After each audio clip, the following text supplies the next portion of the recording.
Assalamualaikum warahmatullahi wabarakatuh. First of all, I would like to say thanks to Allah Subhanahu wa Ta'ala for the blessings because until this time I have a good condition. Secondly, we offer salawat and salam to our Prophet Muhammad Sallallahu Alaihi Wasallam, who has raised human status from the darkness to the lightness. Thanks also to my lecturer, Dr. Sam Hermansyah, SPDI, MPD, for the knowledge, and thank you my friends for the support. Hi guys, introduce my name is Dor Azikin. You guys can call me by the name Sikin. Now I am the second semester of English Education at the University Muhammadiyah Sidenreng Rapang. Jadi, di tugas video kali ini saya akan membahas tentang dampak masif korupsi. Jadi, korupsi memiliki berbagai efek penghancuran yang luar biasa yang terjadi terhadap berbagai sisi kehidupan bangsa dan negara. Khususnya dalam sisi ekonomi sebagai pendorong utama kesejahteraan masyarakat. Adapun berbagai macam permasalahan ekonomi lain akan muncul secara alamiah apabila korupsi sudah merajalela. Dan adapun hasil dari dampak ekonomi yang akan terjadi yaitu yang pertama, lesunya pertumbuhan ekonomi dan investasi.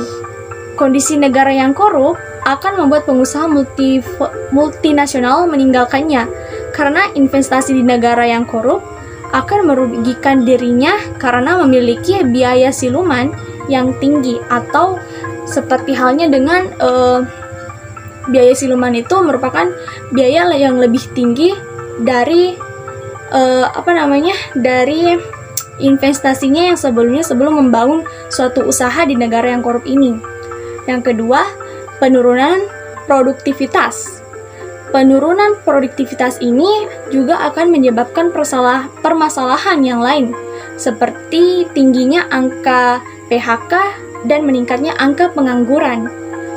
Ujung dari penurunan produktivitas ini adalah kemiskinan masyarakat. Karena kenapa?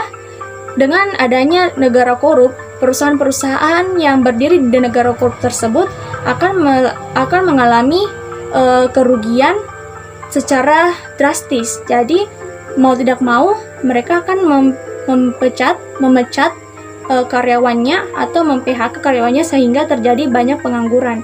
Yang ketiga, rendahnya kualitas barang dan jasa bagi publik.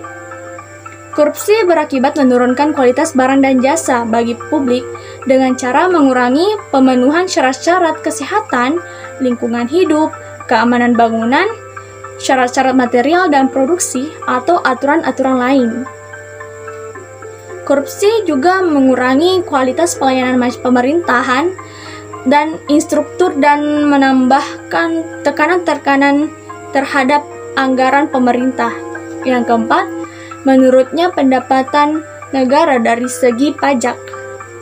Kondisi penurunan pendapatan dari sektor pajak diperparah dengan kejadian bahwa banyak sekali pegawai dan pejabat pajak yang bermain untuk mendapatkan keuntungan pribadi dan memperkaya dirinya sendiri. Jadi, secara tidak sadar maupun sadar, pegawai akan mencicil atau seperti halnya dengan mengambil hasil dari pajak negara atau sektor pajak untuk memperkaya diri sendiri. Dengan kata lain, untuk membuat dirinya puas dengan segala kekayaan. Akan tetapi mereka selalu merasa tidak puas. Yang kelima, meningkatnya hutang negara. Bila melihat kondisi secara umum, hutang adalah hal yang biasa, asal digunakan untuk kegiatan yang produktif. Hutang dapat dikembalikan jika kita melakukan hal-hal yang produktif. Apabila hutang digunakan untuk menutup defisit yang terjadi, hal ini akan semakin memperburuk keadaan. Karena kenapa? Dia akan meminjam di organisasi A untuk menutupi kekurangannya di organisasi B. Akan tetapi, jika mereka tidak pernah melakukan hal-hal yang produktif dalam hutangnya mereka tidak akan pernah bisa mengembalikan hutangnya ke organisasi A. Mungkin itulah materi pada kali ini saya sempat bahas. Mohon maaf apabila banyak kesalahan karena saya juga hanya belajar.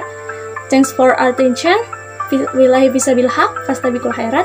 Assalamualaikum warahmatullahi wabarakatuh. See you next video. Bye.